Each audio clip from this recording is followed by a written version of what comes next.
Hello tout le monde, c'est Mindia de nouveau en streaming ce soir. Alors comme j'ai déjà expliqué un peu sur le Discord d'Illuvium et sur le Discord d'Illuvium, je vais un peu discuter et expliquer comment fonctionne le système d'affinité, de classe et de d'hyper de Illuvium. On va faire un peu le tour ensemble et puis après je ferai un ou deux petits runs de gameplay pour mettre en pratique tout ça. Merci pour les follow, j'entends des petites notifs. Puis n'hésitez pas à poser des questions si les choses que je vais expliquer sont pas très très claires. Je fais un ajustement.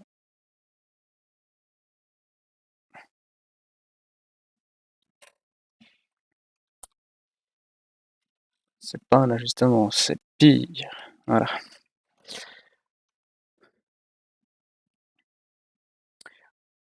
Ok, alors comment fonctionne on va commencer par les affinités.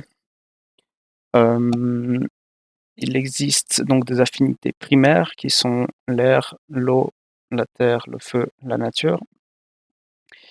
Et des affinités qu'on appelle composites, qui sont en fait des composés de ces 5 éléments. Je ne vais pas tous les lister en français, mais vous avez le tableau sous les yeux de ce qu'il s'agit, donc les composites.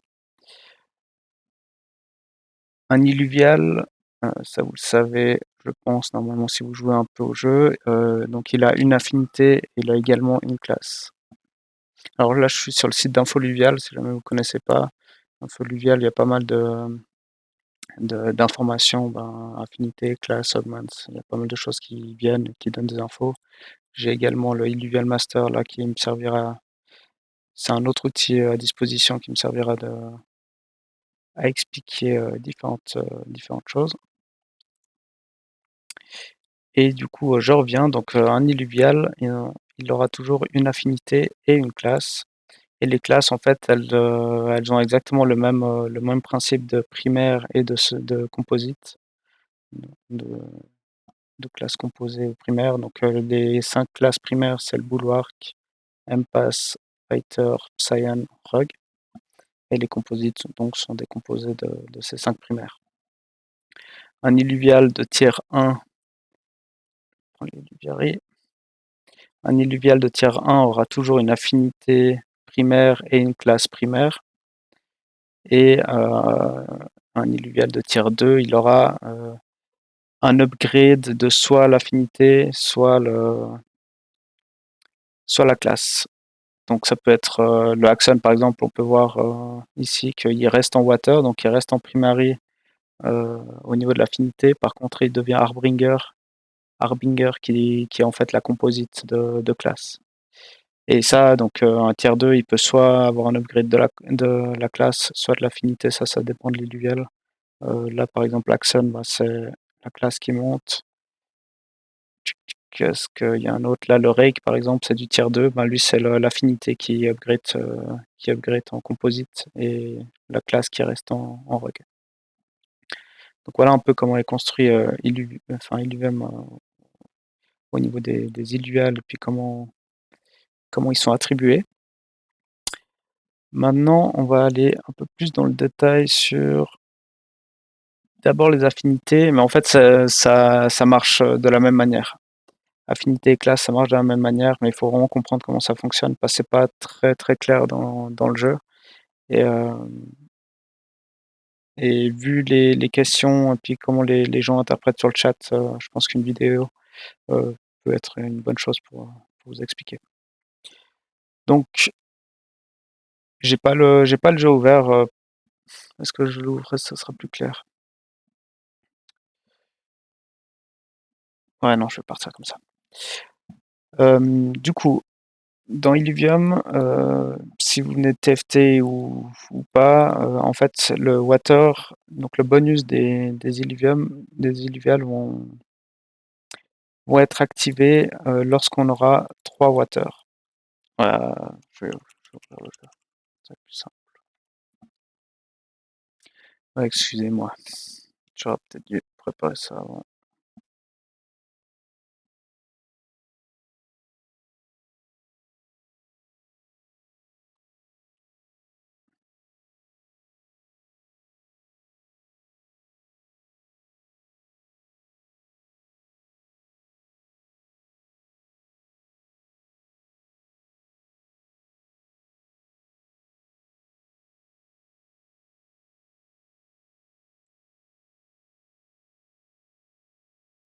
Je suis juste en train de lancer le jeu, faire lancer une petite partie, ça sera peut-être plus clair avec les vraies features du jeu.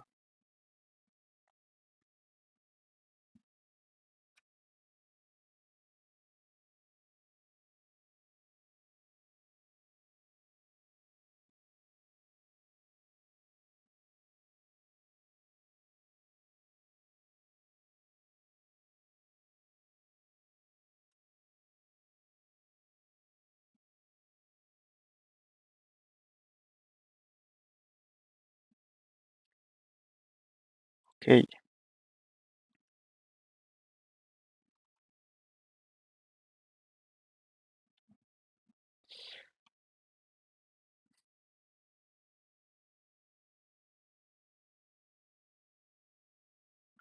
poser 2-3 illuviales pour expliquer, ce qui apparaîtra. OK, par exemple, le water. Donc là, j'ai une unité, donc Axon, qui est water et Harbinger. Au niveau affinité, d'éléments, du coup, il est haut. Et on peut voir à gauche, du coup, là, on voit le nombre qu'on en a. On en a un seul. Et on voit dès le moment où on atteint 3 unités water, ça va débloquer ce qui est écrit. Donc là, les illuviales water, donc seulement ça, ouais, les illuviales vont avoir de l'énergie regain, donc ils vont charger la barre d'oméga plus rapidement. Et il faut bien comprendre que les descriptions, donc c'est uniquement les illuviales de l'élément en question qui bénéficient de la, du bonus qui est offert. Mon illuvial de terre ne va pas bénéficier du bonus water. C'est pas pour tous les illuviales, c'est bien précisé. Water illuvial vont avoir l'énergie regain. Et donc, pour le moment, donc mon Axon là, il y a qu'un water dans mon entièreté de la team. Du coup, il va gagner aucun bonus au niveau de l'affinité primaire. Ça, c'est comment fonctionnent donc les primaires. Ça veut dire qu'il faut atteindre un nombre défini pour débloquer le bonus, donc 3, 6, 9, on peut voir, hein, 3, 6, 9. Et ça donne des bonus uniquement aux affinités primaires water. Si j'avais rajouté, donc Alfie, si j'avais mis,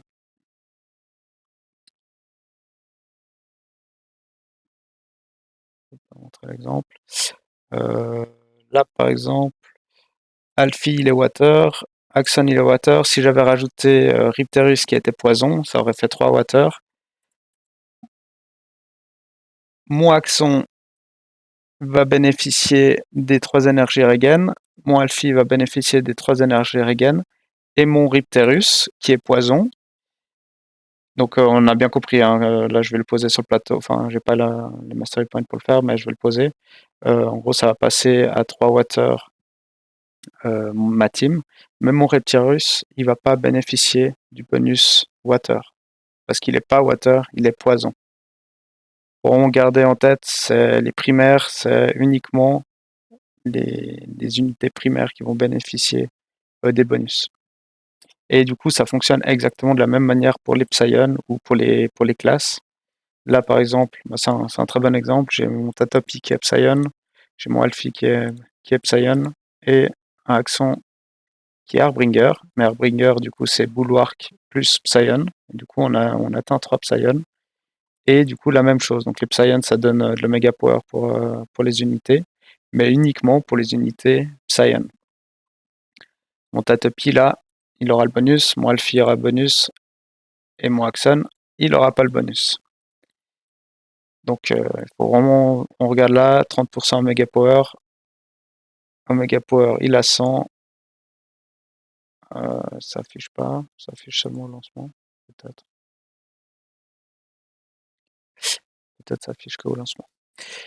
Maintenant que vous avez compris que les classes et puis les affinités donc d'éléments s'attribuent que entre eux, on peut venir rajouter du coup la complexité des composites, et c'est ça qui fait la diversité et puis la complexité du jeu, et puis ce qui fait que ça sera beaucoup plus intéressant à y jouer que d'être bloqué dans nos synergies.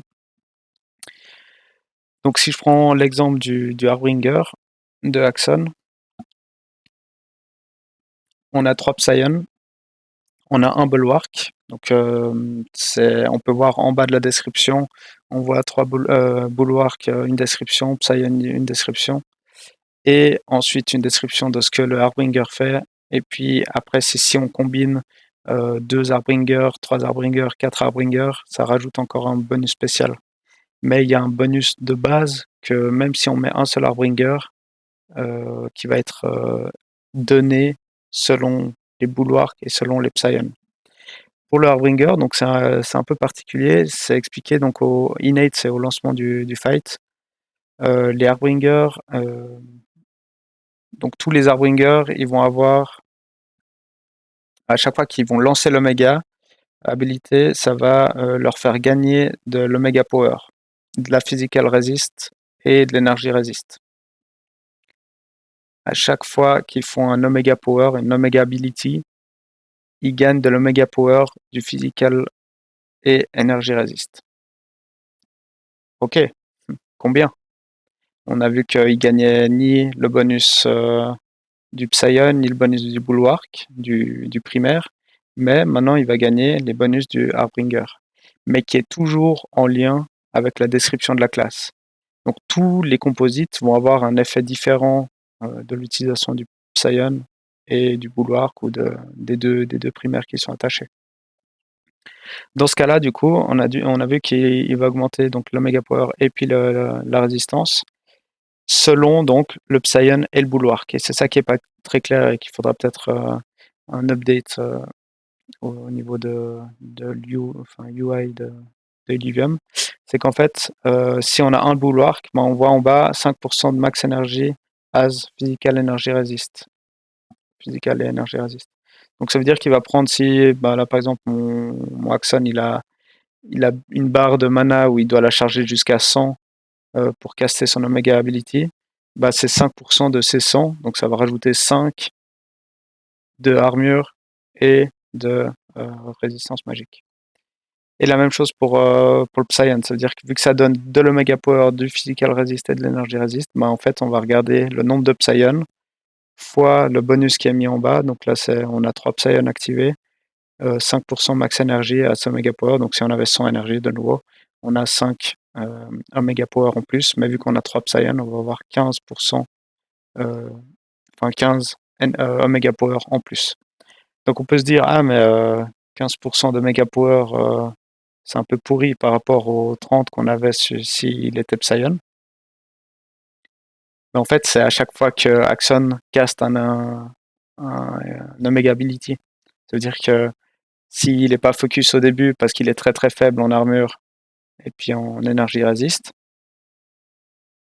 le but c'est de le protéger, qu'il caste le plus souvent possible son Oméga, et du coup qui va prendre de l'armure, prendre de l'Omega Ability, prendre de l'armure, prendre de l'Omega Ability, puis ça peut devenir il suffit de 2 castes pour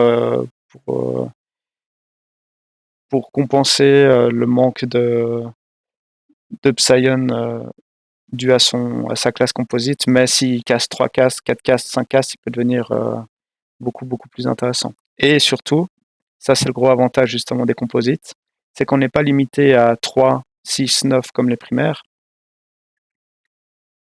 C'est multiplicatif selon le nombre qu'on en a. Donc on a 4 Psion, 5 Psion, on fait juste 4 fois, 5 fois le bonus. Et ça nous crée justement, ça nous évite d'être forcé à je joue 6 Bulwark, je joue 6 Psion pour avoir le maximum de dégâts. On peut très bien sacrifier un Psion pour entrer une unité qui est plus adaptée. Et c'est là que la force d'Illuvium rentre en jeu, c'est que du coup on joue plus sur la synergie, l'utilité d'un Illuvial que sur l'exactitude du nombre d'affinités ou de classes qu'on va attribuer. Du coup, avec cette compréhension-là, c'est intéressant de relire un peu l'entièreté des composites, l'entièreté des composites, que ce soit d'éléments ou de classes. Donc là, j'ai fait un exemple de classe, mais l'élément, c'est exactement la même chose. Et puis de vraiment comprendre la profondeur de cette mécanique. Du coup, en ayant compris tout ça, par exemple, vous savez que le ranger, si je lui équipe le shield, on va lancer comme ça. Si je lui équipe le shield, le ranger, il va devenir bulwark et air. Pour le moment, la ranger, on peut pas lui attribuer de composite. Ça veut dire que c'est une très bonne unité, ça tank, ça dodge les attaques grâce au air. Par contre, si on veut la boost plus, bah elle va être dépendante du primaire. Donc ça veut dire qu'elle va être dépendante si on a 3 ou si on a 6 euh, bulwark en primaire. Donc si on veut peut-être on se dit ah ben dans la compo, enfin dans le deck qu'on a aujourd'hui, on peut atteindre les 6 bulwarks. Ça peut rendre une plus-value aussi de le faire pour booster toutes les unités qui ont la synergie primaire. Du coup en late game, théoriquement, on n'en aurait plus à part le ranger parce que toutes les unités chères, c'est des composites. Par contre, la ranger, pour le moment, c'est ce qu'on a comme arme à dispo. Peut-être que quand le jeu sera lancé, il y aura peut-être des composites aussi dans les armes. Mais voilà comment ça fonctionne. Hello, hello, Tekodan. Merci d'être là. Ok. Je vais en expliquer un petit autre qui n'est pas du tout compris. Moi, j'adore jouer Archéléon et Arcos un peu moins, mais Archéléon.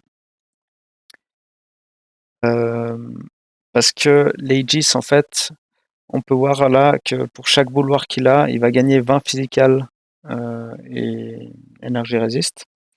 Et on sait que en Colossus, je peux pas le poser.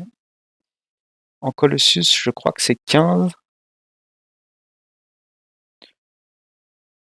Ouais, je crois qu'un Titanor, du coup, qui est Colossus, c'est 15 résistances par bulwark. On peut se dire, mais pourquoi le Archéléon, il donne 20? Ça veut dire que c'est un plus gros tank que Titanor, dans la théorie. 20, et puis Titanor 15, ça joue pas. Et là, du coup, c'est précisé que quand il y a le start du fight, alors là, il y a le bonus de l'Empass qui rentre en jeu, c'est qu'en fait, il va mettre un shield dépendamment, donc c'est marqué Aegis, donc Illuvial apply a shield to the closest ally. Donc sur l'allié le plus proche, si j'ai mes unités comme ça, en fait, c'est mon ranger donc qui est collé, il n'y a pas d'hexagone. Si c'est collé les deux, je ne sais pas lequel il choisit, ça c'est une bonne question, aucune idée. Mais en gros, si on choisit de le coller, le ranger va bénéficier d'un shield. Donc ça c'est la première partie, et ce shield là du coup il dépend des M-Pass. Donc c'est marqué en bas M-Pass sans shield, ça veut dire si on a 5 M-Pass, mon ranger il va commencer le fight avec 500 shield. Ça c'est uniquement le bonus de M-Pass. Et le bulwark, c'est précisé, donc les Aegis, enfin la composite Aegis, il gagne de la résistance physique et de l'énergie résistance la première fois qu'il passe en dessous de 50% PV.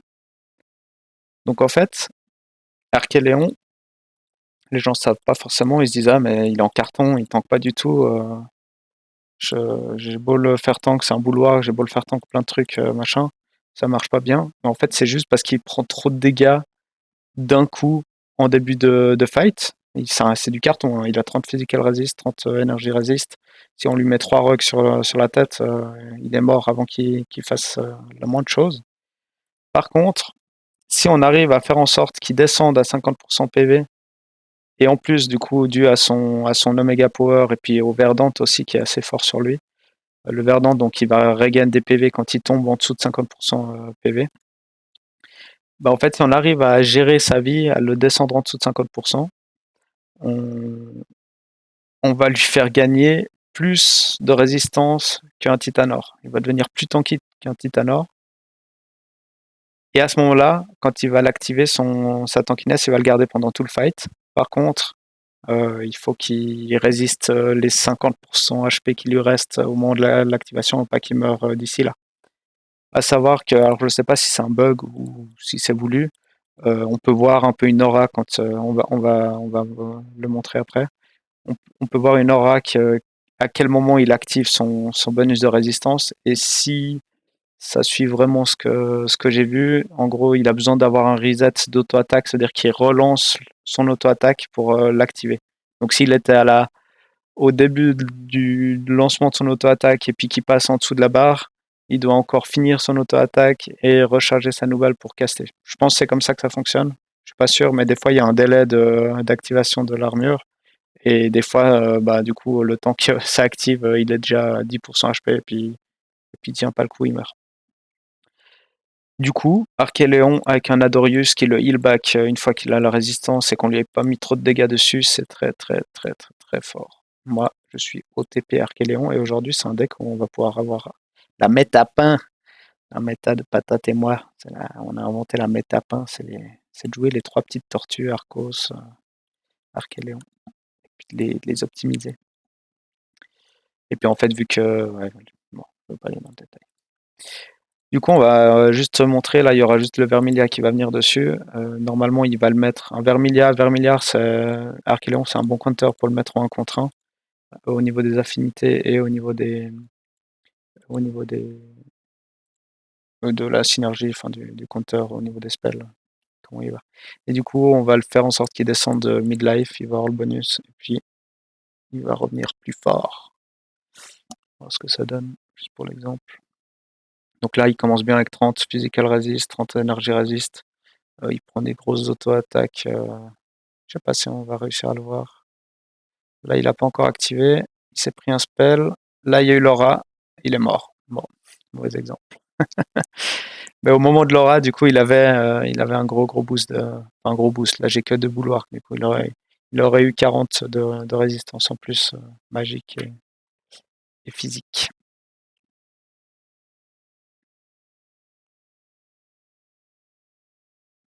Je regarde juste le stream. Je suis pas sûr que le chat apparaît dans ma petite fenêtre, mais c'est pas grave. J'ai essayé de mettre ça en place, mais je suis pas sûr que c'est en place.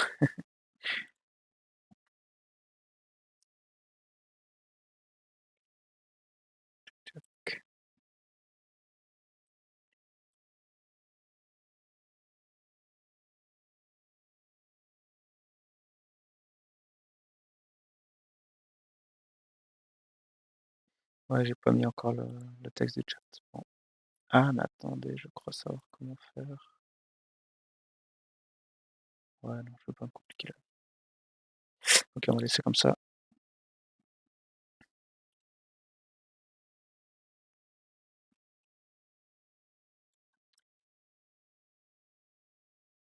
Par contre.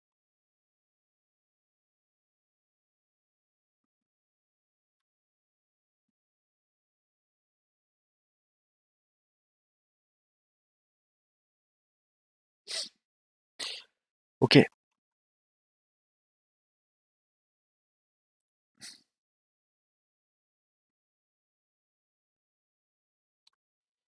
Voilà. Donc ça, c'est l'explication de comment fonctionnent les primaires, les composites. Puis, bah, du coup, bien lire les composites parce qu'ils ont vraiment chacun une particularité.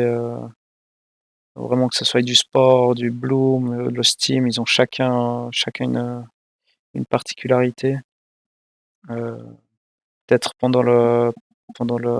la game que je vais faire le run après, j'irai plus dans les détails sur qu'est-ce que font chaque affinité, puis bien expliquer tout ça. Ok, est-ce que j'ai oublié quelque chose par rapport aux affinités et aux classes? N'hésite pas si tu as des questions, t'es Kodan, je crois que tu es le seul qui est là pour le moment. Ou si vous êtes arrivé ou que vous avez des questions, vous pouvez les poser. Euh, je crois que j'ai fait le tour. Ouais, peut-être la chose que j'ai dit rapidement avant.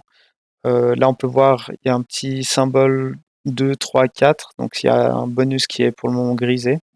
Et donc, ça, c'est vraiment, pour le moment, ça fait rien. les bonus que j'ai expliqués au niveau du shield et puis donc le shield au start et puis l'armure qui s'augmente quand il passe en dessous des 50%, c'est actif grâce à l'impasse et puis au bulwark. Euh, Par contre, le jour, actuellement, il n'existe pas d'illuvial qui a Aegis, mais le jour où on a un deuxième illuvial Aegis ou un troisième, un quatrième, bah, ça vient rajouter une deuxième profondeur du composite où ça vient rajouter des boosts. Donc là, on vient à plutôt focus plusieurs Aegis, plusieurs Verdant et avoir. Là, bah, je l'ai jamais lu. Euh, ouais, donc quand on aura un deuxième Aegis, ben, quand un des deux Aegis meurt, il va mettre un shield sur l'illuvial le plus low life, donc 20% de la max HP de l'illuvial, donc de l'illuvial Aegis qui va mourir. Euh,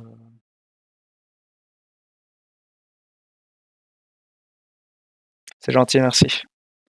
Ouais, bah enregistre. Après, je mettrai. Là, justement, je le fais en stream, j'explique. Je pense que je vais faire un peu des cuts de ce que j'ai dit dans le stream et puis je vais essayer de faire une vidéo un peu plus propre, tuto sur YouTube pour synthétiser un peu. Vu que je suis pas à l'aise de synthétiser directement en live. Je vais assez en profondeur dans les détails, mais vraiment, s'il y a quelque chose qui est pas clair, faut pas hésiter. Pour le moment, il y a très peu de composites qui sont possibles d'être combinés. On a le granit avec le titanor et le siphorus, donc qui peuvent s'enclencher. Et puis c'est d'où la force du granit actuellement dans la privée de bêta 1, c'est que bah, ça rend les deux unités invulnérables pour les 4 premières secondes du fight.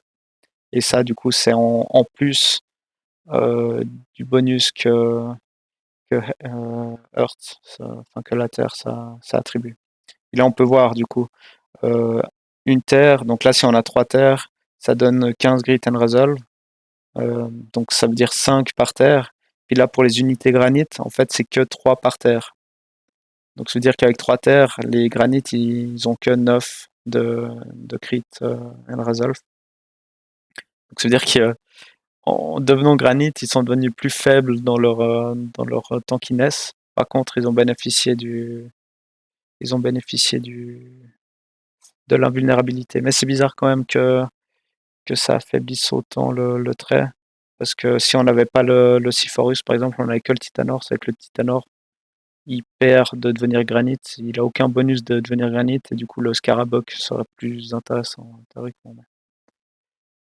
Ils ont peut-être équilibré la PB1 pour que, avec les unités qui étaient déjà sorties, que ça soit équilibré. D'où le nerf un peu de la Terre pour les granites. Mais quand on aura, je pense, l'entièreté des illuviales, ça va devenir. Ils vont refaire un équilibrage des unités, et puis ça, je pense que ça sera beaucoup plus intéressant. Mais du coup, on a le granit, on a le sport qui est possible avec le vermiliard, et puis la Dorius, le steam, qu'on peut avec le dual F et le ombré. Puis je crois que. Ah, le magma avec le Scoriox et le cire. Je crois que c'est un peu tout. Je crois que c'est un peu tout.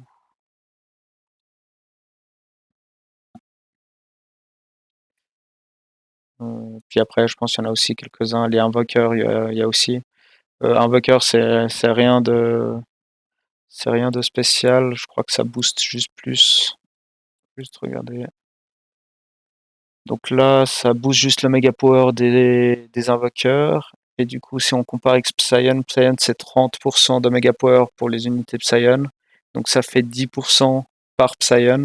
Et si on regarde l'invoqueur, c'est 12% de méga power par Psyon. Donc ça booste un petit peu seulement les invoqueurs. Hein, les Psyon, ils vont pas avoir ce bonus-là. Donc les invoqueurs vont avoir 12% de méga power par Psyon. Donc avec 3 Psyon, ils ont 36 plutôt que 30 pour les Psyon. Voilà, voilà. Bon, ça c'est l'explication des affinités et des classes. Et on va passer maintenant aux hyper.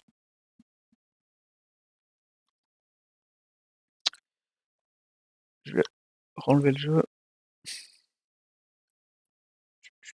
On va remettre ça.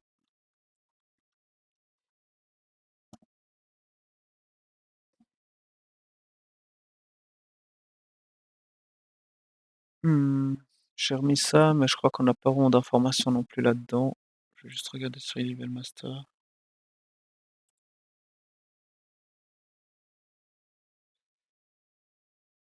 Je suis pas sûr qu'on ait un endroit où c'est écrit en texte, à part sur le peut-être sur le Discord, d'Illuvium à quelque part, piné ou autre, il doit y avoir l'info.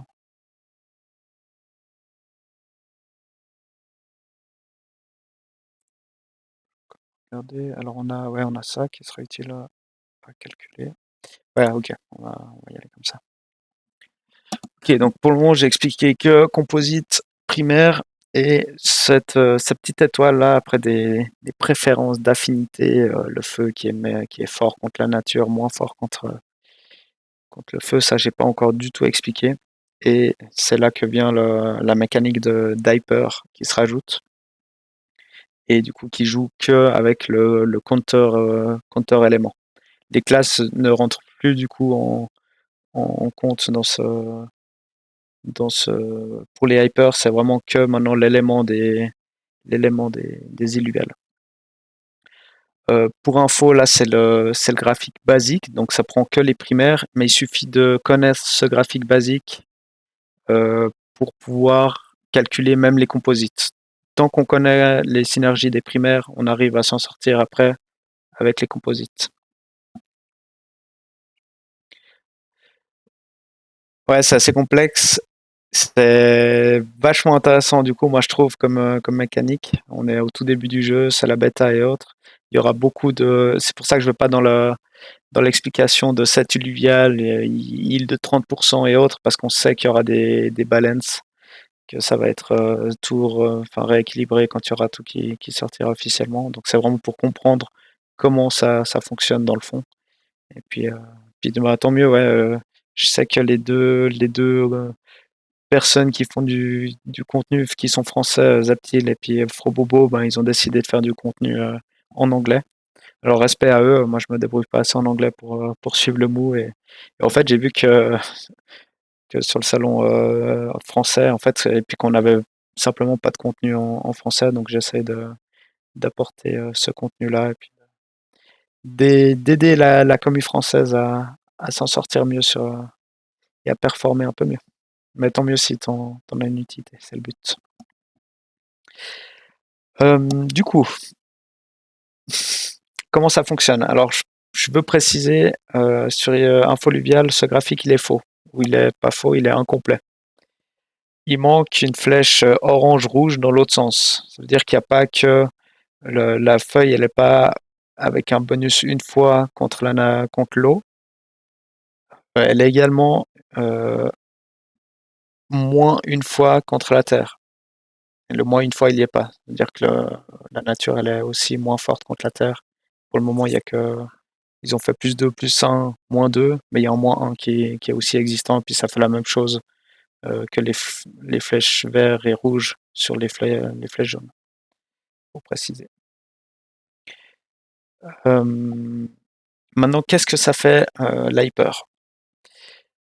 Alors, l'hyper, c'est une petite barre jaune. Je vais remettre sur le stream, montrer un petit exemple. L'hyper, on ne le voit pas tout bien, c'est une toute petite barre à gauche de la barre d'HP et puis de l'Omega Power, donc là qui est vide, et qui va se charger avec une barre jaune au fur et à mesure du combat selon certaines conditions. Et une fois qu'elle atteint, alors ça c'est pas très clair, peut-être je vais dire une bêtise ou pas, normalement selon l'état de la barre jaune, ça va donner des bonus proportionnels au niveau de la barre. Donc si la barre est à 50%, ben, on aura déjà eu un boost de 50% du boost qui est prévu. Mais il me semble que dans la bêta, là, en tout cas de ce que moi je vois, c'est une fois qu'on active l'hyper, donc quand la barre jaune elle est entièrement remplie, ça fait un effet bonus. Et j'ai dit une bêtise avant, j'ai dit que les classes ne rentraient pas en compte dans les hyper, mais en fait, si, ils rentrent en compte, et je vais expliquer après pourquoi. Ok, je vais montrer un petit exemple. Je vais mettre un granit ici. coller un peu à celui-là. Il va m'embêter. Oh, je peux même pas. Voilà, ça va être pas mal un peu pour comprendre. Alors mon signal il est juste water, mon TNT, il est granit et puis mon truc là, il est air et on va voir ce qui alors je risque de perdre le fight, hein, c'est juste on va peut-être rajouter ça pour faire une démo de comment ça se passe. Est-ce qu'il y a des barres? Là, il y a le scorpion à la barre jaune qui a monté un petit peu. Là, mon Synalphe a la barre jaune qui monte un peu plus vite que le scorpion. Euh, et puis c'est tout. Les autres, ils n'ont pas monté, pas du tout. Donc lui, il n'avait pas l'hyper activé, il était en marge, il était à 50%, je pense. Donc les hyper, en début de partie, il y a tellement peu d'illuvial et qui se contre au niveau des éléments que l'hyper, il est plus difficile à atteindre. Par contre, en late game, sur les vagues d'après, c'est une mécanique qui est super importante à connaître et un peu savoir ce qu'elle fait. Ok, maintenant comment on calcule cette barre? Alors je ne vais pas expliquer pour le moment quel bonus ça donne de charger cette barre. Maintenant je vais expliquer comment la faire charger. C'est bien de savoir qu'est-ce que ça donne comme bonus, mais si on n'arrive jamais à l'avoir, c'est pas trop pratique. Et normalement, j'ai essayé de la retrouver, je l'ai pas retrouvée. On avait une image, je crois que c'est Frobey qui a fait une image explicative de comment on calculait enfin, ce chargement d'hyper. Mais je ne l'ai pas retrouvé, donc on fera ça. Ok, on a vu, je vais pas remettre, je vais vite remettre. On a vu que on avait des éléments qui se contre et des éléments qui se contre un peu moins, et des éléments donc forts et faibles l'un contre l'autre. Donc il faut compter, ça contre très bien plus 2, ça contre un peu moins bien plus 1, ça se fait contrer moins bien moins 1, ça se fait ultra contrer moins 2, donc, selon la couleur des flèches. Et après, bah, ça va devenir un peu des maths. Ça veut dire, on va venir, donc les hypers, c'est pas une question de qui attaque quoi, qui reçoit des dégâts contre qui, c'est une question de quels illuviales on a dans une certaine région autour de l'illuvial concerné. Imaginons, j'ai mon TNT qui est là au milieu. Alors, j'ai pas d'outil pour faire un dessin, pour faire un dessin correct, mais il faut voir un peu quelque chose qui peut aider. C'est que le diamètre de la prise en compte de l'hyper de l'illuvial, ça fait un peu la longueur d'un demi-terrain. Donc en prenant ça en compte, si je mets le TNT ici, il va prendre tout ce qu'il y a jusqu'à la moitié ici, plus ou moins, et puis ce qu'il y a derrière, à gauche. Puis bah, en hexagone, hein, ça suit vraiment les hexagones. Un petit tchac-tchac, petit pourtour comme ça. Et en fait, il va regarder simplement qu'est-ce qu'il y a autour de lui.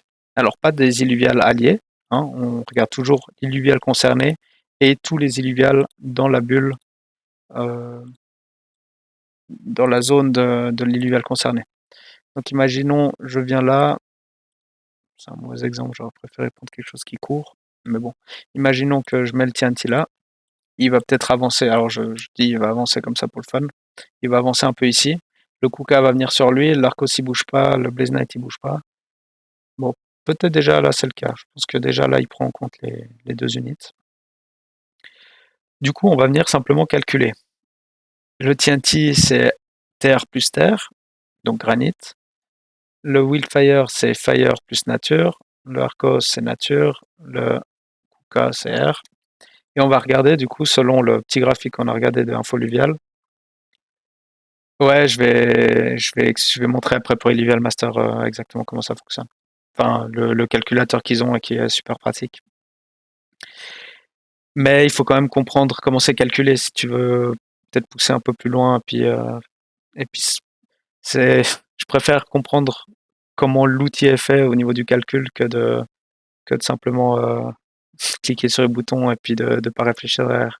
Comme j'ai expliqué, si tu connais le schéma des 5 éléments primaires, tu peux même calculer toi-même sans utiliser l'outil in-game et tu auras besoin de cette rapidité de réflexion quand tu joueras à haut niveau peut-être pour gagner du temps là-dessus. Du coup, Kuka, il va venir à côté. On va commencer du coup le calcul avec Kuka. Donc Kuka, c'est plus 1, donc c'est fort de 1. Bon, on va plutôt regarder le granit. Le granit, donc c'est faible contre l'air, mais faible, pas trop faible, donc c'est -1. Par contre, on a deux terres. Donc il faut compter chaque terre pour l'air du Kuka. Donc là, on fait -1, plus -1. Mais je crois pas qu'il y a encore. Hier, ils ont expliqué Illuvial Master sur le stream de Line of Light, mais je crois pas qu'il y ait pour le moment. Je vais les regarder. Je crois pas qu'il y ait l'outil pour faire la simulation de.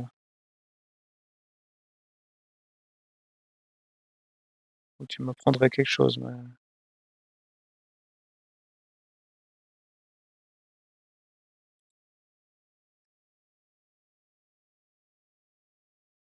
Ouais, oui, alors oui, je pourrais, pour expliquer, ça serait peut-être plus simple que si je place des unités directement. Bon, je me dis que prendre un exemple sur le terrain de jeu, ça fait. Mais je crois pas qu'il y ait un outil qui nous permet de voir la zone de l'hexagone. Bref, je reviens du coup. On a dit R, terre et terre, du coup ça fait -1 plus -1, donc on est à -2. Ensuite on a nature, donc la terre contre la nature, si je me trompe pas, je me souviens même pas par cœur, mais je crois que c'est +2. Check. Ah non, bah c'est +1. La terre elle est forte +1, ouais, elle est meilleure contre le feu. Donc +1 contre la nature, donc là la même chose. Nature, donc terre, nature +1, donc on était à -2, maintenant on est à +2, donc ça fait 0. Donc ces deux unités, elles arrivent à 0.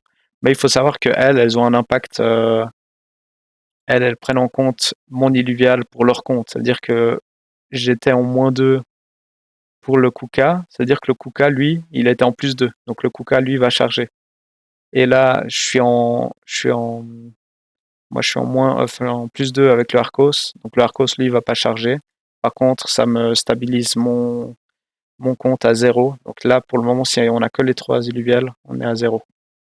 Et le Kuka va charger à +2. Et là, si on vient rajouter du coup le Blaze Knight qui est nature et feu, donc comme la terre c'est +2 contre les feux et +1 contre la nature, donc on aura une terre contre un feu +2, une terre contre une nature +1, ça fait +3. Mais vu qu'on a deux terres, ça fait une deuxième terre contre feu +2, une deuxième terre contre nature, ça fait +1 en plus, donc +3. On pourrait faire x2 vu qu'on a deux terres, ça jouerait aussi, donc le premier calcul x2. Donc on a du +6, ça veut dire qu'on avait du +0 avec les deux unités à droite, et là on rajoute du +6 avec le Blaze Knight qui est à gauche. Et du coup, bah, Blaze Knight, si on prend son hyper à lui, vu qu'il est contré en -6 avec le TNT, bah, on lui met déjà un gros négatif, donc même si on a des unités où le Blaze Knight counter mon autre unité, il est déjà en -6, donc il aura de la peine à monter en hyper avec un gros counter comme ça. Et du coup, bah, finalité, Kuka en +2, les deux autres sont contrés, et puis moi j'ai mon TNT qui montre en +6, et +6 ça veut dire qu'il va charger beaucoup plus rapidement son illuvial, enfin son hyper. Juste pour voir si la théorie fonctionne. Alors c'est comme ça. Donc le Kuka va peut-être charger un petit peu. Mon TNT charge super vite, les deux autres à 0. Et puis il va peut-être pas passer en hyper. Il n'est pas passé en hyper, je vais mourir, c'est pas grave. Mais voilà, donc c'était la démo de comment ça fonctionnait. Alors comme Tekodan il a expliqué, il a dit sur le stream, on a un outil dans Illuvial Master. Je vais remettre. Donc Infoluvial, ils ont l'outil du petit graphique pour comprendre les +1, +2. Et ils sont complémentaires avec Illuvial Master. Check. Ah, j'avais laissé le. Aïe, aïe, aïe, aïe, aïe, je suis désolé, j'avais pas vu. J'avais laissé la page internet. Bon, bah voilà, je suis mort, vous avez vu la démonstration. Euh...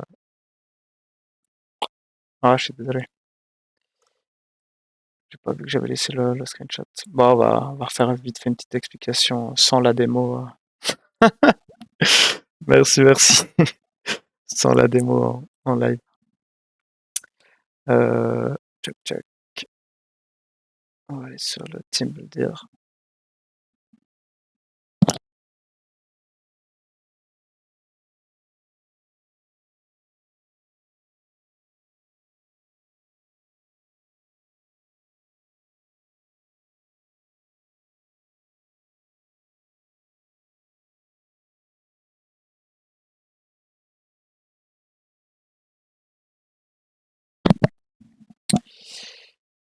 Ouais, je reviens, je vais vite faire un truc et puis j'arrive.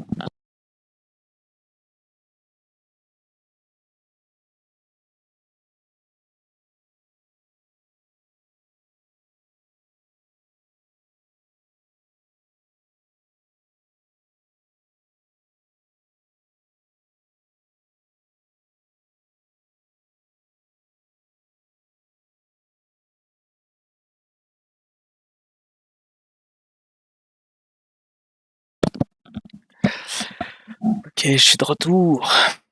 Ah, ça m'embête d'avoir raté cette démo en live. Aïe, aïe, aïe. C'était si beau pourtant. Oh là, il y en a des 30 aujourd'hui. Non, mais je vais quand même refaire une démo avec le jeu. On va enlever ça. On va faire une démo beaucoup plus rapide et une seule unité. Je mets pas d'éléments. Ok, donc bon, vous avez eu la démo avec le Blaze Knight et tout sans voir le screen. Je fais l'exemple granit sur nature, donc ça fait +1, +2. Mais du coup, à quel moment j'ai pas montré, j'ai montré l'hexagone ou j'ai jamais montré l'hexagone? J'ai jamais montré le jeu en fait.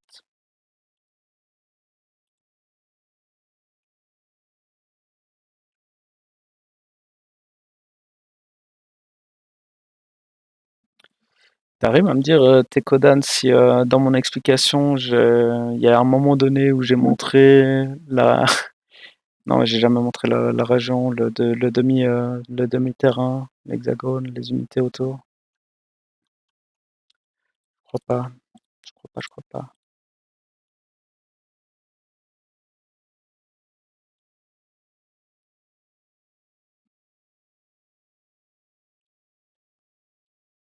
Ouais, ouais, ok. Bon.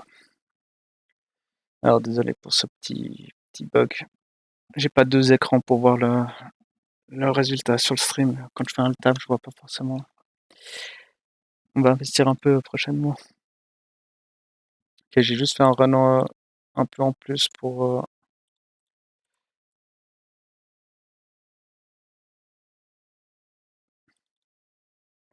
qu'il y ait un peu plus d'unités pour expliquer. Et puis bah je vais réexpliquer un coup, comme ça je peux au pire récupérer l'info, la bonne info. Puis je me répéterai un peu, mais si j'en fais un tuto après, au moins que j'ai la démo.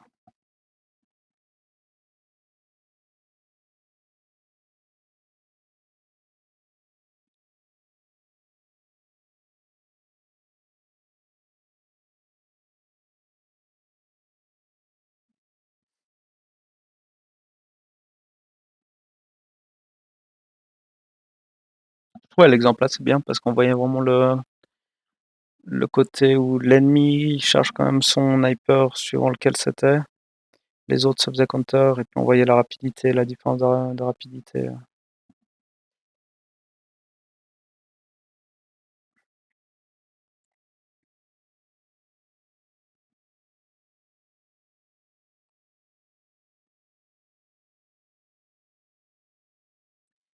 Merci pour le follow, Alex.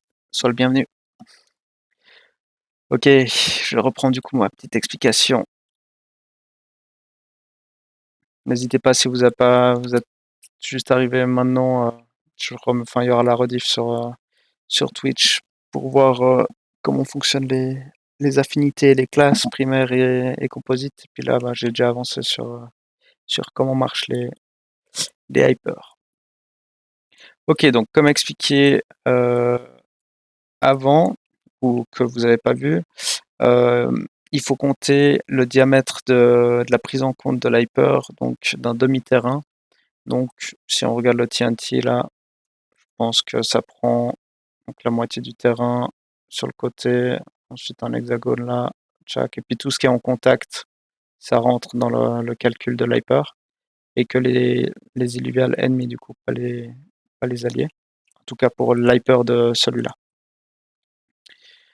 Donc dans le calcul, je le refais vite fait. On a granit, enfin terre, qui vient contre nature. Donc terre, c'est plus 1 contre la nature. Donc on a plus 1 pour une terre, donc plus 2 pour deux terres. L'air, c'est moins 1 contre la terre, donc ça fait moins 1, donc moins 2 euh, pour mon granit. Donc il arrive à 0, mon granit. Lui, il est en moins 2 et lui en plus 2. Donc le Kuka va charger son hyper un petit peu. Et puis là, pour le moment, lui, il est contré et puis moi, je suis à 0. Et on a un Blaze Knight qui fait feu et nature. Donc feu, c'est plus 2 pour un terre et nature plus 1. Donc ça fait plus 3 par terre. Et j'ai 2 terres, donc ça fait du plus 6. Et puis le Blaze Knight est en moins 6. Donc mon TNT va charger en plus 6. Le Kuka va charger en plus 2. Lui, il va être contré en moins 2. Et puis le Blaze Knight va être contré en moins 6. Je vais mettre. Lui, il va juste impacter l'hyper du Blaze Knight. Le Kuka, vu que c'est un R, et puis mon Ranger, c'est un R, ça fait du 0-0, donc ça va rien changer. Le Kuka va charger un petit peu.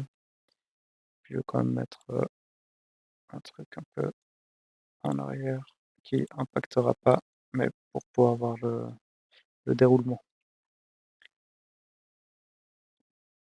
Donc c'est la barre jaune qui chargera à gauche de la barre. Donc là, le TNT, ça charge beaucoup plus vite. Le Arcos, ça charge rien. Le Kuka charge un tout petit peu. Le Blaze Knight charge pas. Ranger charge pas. Et là, j'ai l'Hyper. Là, l'Hyper qui est chargé. Il a eu un bonus à ce moment donné. Et on va tout de suite voir qu'est-ce que c'était ce bonus.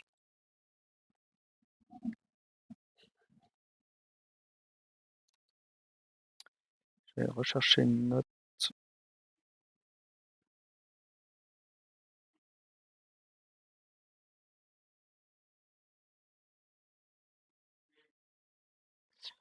Je recherche juste une note pour la suite.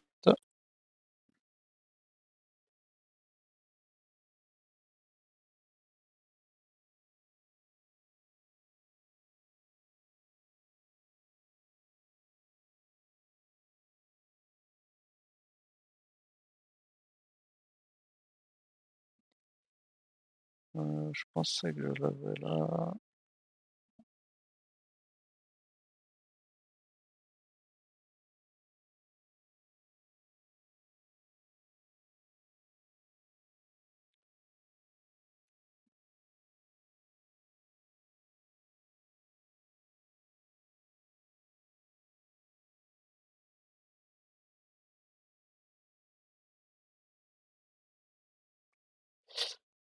Je ne sais pas si on l'a sur internet cette info, je la retrouve pas, je retrouve aucun, j'ai pas préparé.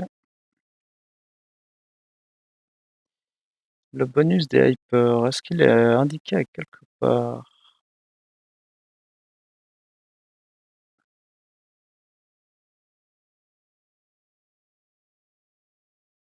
Non.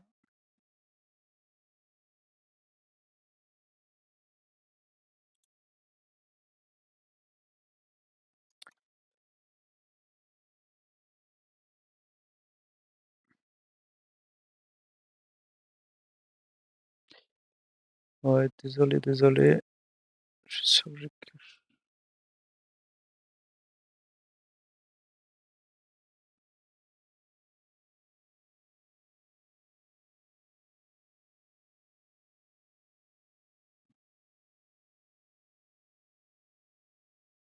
bon, j'ai pas l'info, je la retrouve pas. Et je la connais pas par cœur. Alors là, je vais vous montrer le site après. Ouais, bon, je vais du coup sur le site maintenant. Je dois mettre le site. Jack. Ok. Alors, sur Illuvial Master, cette fois, donc Infoluvial, c'était l'endroit où il y avait le graphique. Sur Illuvial Master, maintenant, on peut directement, pour tout ce qui est composite, vu que c'est un peu plus compliqué, il y a deux éléments primaires et puis ça peut se croiser avec d'autres composites. Il y a le moyen donc de cliquer sur, j'ai un Ripterus, un poison, contre quoi il est fort, contre quoi il est moins fort. Et l'info qui peut être pas mal, donc c'est un outil que vous pouvez utiliser pour apprendre et puis savoir un peu les différents counters. L'info qui est pas mal de savoir, c'est qu'il y a différents types de counters, on va dire. Il y a les composites qui sont très risqués et qui, qui vont avoir l'hyper très rapidement, mais qui sont plus risqués au niveau se faire counter, mais qui est aussi très efficace pour counter. C'est tous les illuviaux avec double élément, donc les deux water, les deux nature, deux fire, deux air, deux. En fait, c'est les seuls, donc les 5 là, c'est les seuls qui ont un counter -8. Dire que le tsunami, il est en -8 ou en +8 contre le granit ou le tempest. C'est-à-dire qu'un granit, il peut être un très très bon counter contre un inferno, un rampfire. Par contre, s'il y a un axodon en face, il va se faire très très facilement counter très rapidement, juste avec une unité. Donc on va dire que c'est des high risk, high reward composites. Et puis après, quand c'est un mix entre deux affinités assez proches, par exemple l'eau et l'air, donc ça fait Frost qu'on n'a pas encore accès. Là, c'est un peu moins conséquent. Donc le pire counter qu'on peut avoir contre un Frost, c'est du Verdant, donc c'est du -6. Du coup, ça réduit un peu le risque au niveau des counters. Ensuite, quand on a simplement une primaire, donc le primaire, les counters, ça peut aller jusqu'à -4, donc c'est vraiment -8 le pire, -6, ensuite il y a du -4 sur les primaires. Et après, les unités les plus stables, donc qui vont avoir leur hyper qui monte le moins vite et qui diminue, et puis qui contre le moins d'unités aussi, c'est toutes les unités en fait qui ont un peu un opposé dans les éléments, donc un water et un nature, un feu et puis un water. Euh, Ça va créer, enfin du coup ça crée Dust, Poison, les 5 du milieu là. Et en fait on voit que eux, on va jamais vraiment, donc ces composites, on va jamais vraiment les jouer pour counter le hyper quoi. C'est plutôt, on sait que ces 5 composites sont moins forts dans la prise en compte des hyper, donc on les néglige un peu plus. Par contre, ces 5 là, il faut vraiment penser aux hyper quand on les joue, parce qu'ils ont vraiment un impact beaucoup plus crucial dans la gestion des hyper. Ok, c'est pour ça que quand je joue, je vais plutôt rajouter un Axodon, un Titanor, un Rampfire. Je regarde vraiment l'hyper de ces unités-là parce que c'est elles qui me font peur si je les vois. Maintenant, qu'est-ce que ça fait de mettre une unité en hyper? Et puis maintenant, il faut que je trouve l'info à quelque part.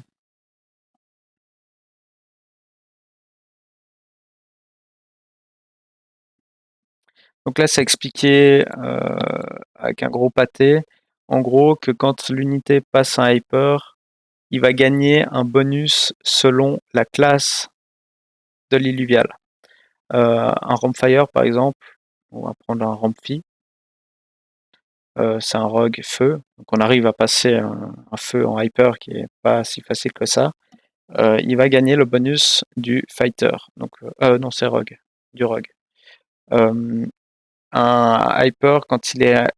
Donc, vu qu'il est rogue, il va être en hyper, il va gagner un bonus de rogue.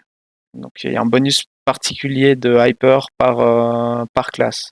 Le rogue va faire un effet différent qu'un bouloir qui va faire un effet différent d'un impasse, etc. Quels sont ces effets-là? C'est l'info que j'ai pas retrouvé. Alors, ouais, je compléterai ça peut-être un peu plus dans la vidéo. Les trucs importants à savoir et de ce qu'on focus quand on veut faire un gros score en leaderboard. Euh, les bulwarks, donc Titanor qui est double bulwark. Donc, ah ouais, s'il y a un composite, ça prend la moitié de chacun. donc la moitié, un composite Aegis et Bulwark, comme le Archéléon, il prend la moitié de la puissance de l'hyper du Bulwark et l'autre moitié de la puissance du hyper du M-Pass. Et du coup, il sera moins fort au niveau Bulwark enfin, qu'un Titanor. Le Titanor, donc le hyper du Bulwark, c'est qu'il va gagner donc l'illuvial qui passe en hyper. Pendant 8 secondes, je crois, il devient hardened, je crois, c'est marqué en haut de l'unité au moment où il passe à hyper. Et en fait, il va plus recevoir de coups critiques. Je crois que c'est même un terme qui est utilisé là, hardened. Crit mitigation. Alors, peut-être qu'il ne reçoit pas plus de critiques, mais en tout cas, ça réduit les dégâts des critiques. Donc pendant 8 secondes, au moment où l'unité passe au moment où l'unité Bulwark passe en hyper, il va recevoir moins de dégâts sur les critiques. Et il va gagner de la régénération d'HP par seconde selon les max PV. Et du coup, c'est pour ça que le Titanor, quand il passe en hyper, il commence à régénérer sa vie x 1000. Et c'est pour ça que le Titanor, c'est vraiment, vraiment important de focus son hyper. Ça, c'est pour le Bulwark. Le M-Pass, je ne sais plus ce qu'il fait. Le Fighter, je ne sais plus ce qu'il fait. Mais il faut un peu penser dans le même concept, c'est que le M-Pass, ça va buff, ça va peut-être heal les alliés, je ne sais plus exactement. Je crois qu'une fois, j'ai vu un Adorius Hyper, et puis ça, il y avait une aura verte qui popait sur les unités. Et le deuxième Hyper qui est important de focus, c'est les rogues aussi. Quand un rogue il passe en hyper, toutes les 4 auto-attaques, il applique un silence. Un silence, c'est pas un stun, c'est-à-dire que l'unité va continuer d'attaquer. Parce que, par contre, s'il a sa barre d'Omega Power qui est chargée à fond, euh, il va jamais pouvoir cast tant qu'il est silence. Et dès que le silence est fini, il va pouvoir cast son Omega. Mais ça veut dire qu'un Rampfire Hyper sur un Adorius, ah oui, et puis toutes les unités hyperactives, donc hyper, gagnent de l'attaque speed, je crois 20 ou 25%. C'est assez fort. Et du coup, un rogue qui a ce bonus d'attaque speed, qui est hyper, qui tape par exemple un Adorius, toutes les 4 auto-attaques, il s'y lance. Et Adorius, vu qu'il prend un moment à caster son Oméga et puis à faire boom pour faire le heal, s'il est silence pendant l'interaction de son Oméga, ça l'arrête au mieux. Ça fait une interruption de cast. Et du coup, un Rogue Hyper contre un Adorius, t'es sûr que le Adorius va jamais heal. Donc c'est pas en game, c'est pas intéressant de focus un healer en burst avec les rogues, d'aller sur un healer super rapidement dans le fight. On va plutôt essayer de clear les carries, de faire en sorte que nos rogues deviennent hyper, et puis ensuite ils vont aller empêcher de healer après coup. Ça c'est dans la grande théorie. Mais voilà, donc il faut bien connaître en tout cas le hyper bulwark, le hyper des rogues, qui sont les deux les plus utilisés.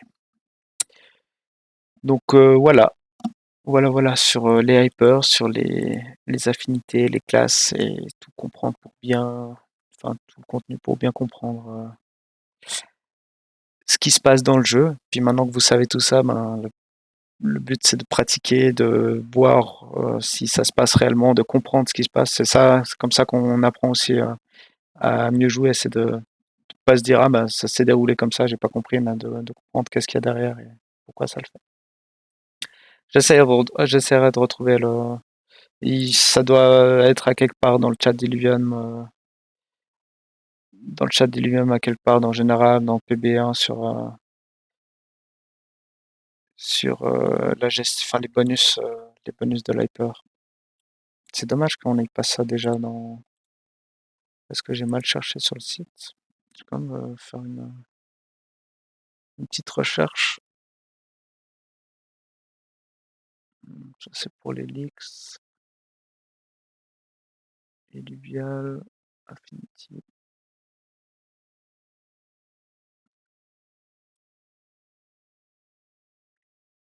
Il n'y a rien. Dogmans, il n'y a pas encore. Pas de guide. Article. Pas. Foluvial, il n'y a pas. Je crois que là.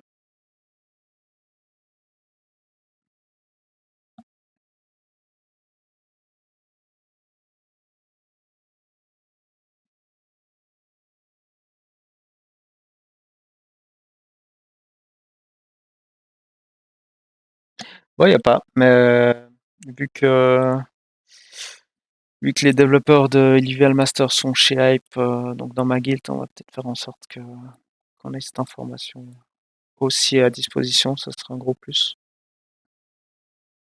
Ça serait un gros plus, ouais. Très, très bien.